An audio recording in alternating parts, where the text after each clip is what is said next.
This is what is making news right now.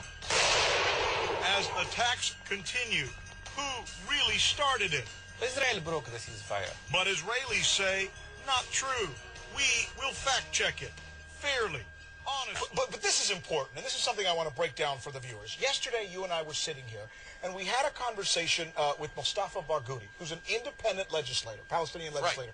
Right. And he said that most news organizations have ignored the possibility that the people who actually broke the ceasefire was not the Palestinians, or not Hamas in Gaza.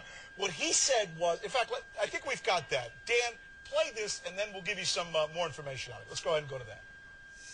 The world press community or media community is overwhelmed with the Israeli narrative, which is incorrect. The Israeli spokesperson have been spreading lies all over.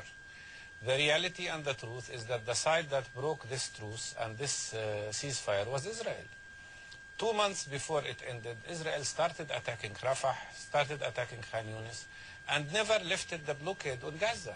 Gaza remained without fuel, without electricity, without bread, without medications, without any medical equipment for people who were dying in Gaza. 262 people died, sick people, because of an access to medical care.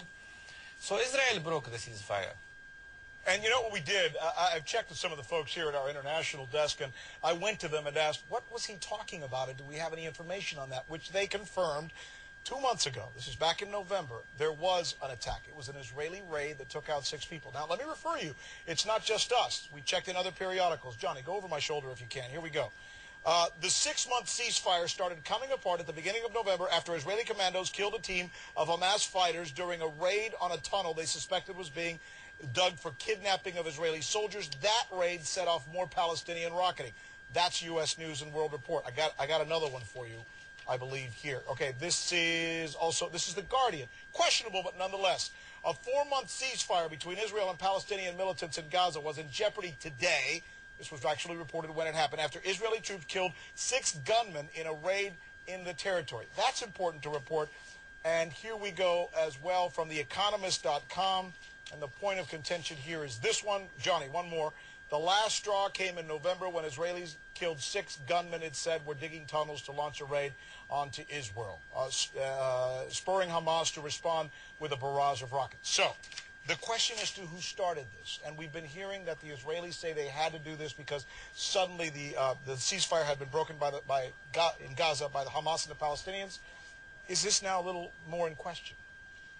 You know, that is absolutely true, but just as true is the fact that if Israel hadn't started shooting first in this case, and Israel said, we had security reasons, imminent security reasons, there was no real deal here between Hamas and Israel. Israel still reserved the right to go in and do any attack where there was a primary security interest there. And they said, our soldiers were going to be kidnapped. We had to do it. But, you know, I guess what it is, Americans, we like our order. We want things delineated for us. We like to see a quid pro quo.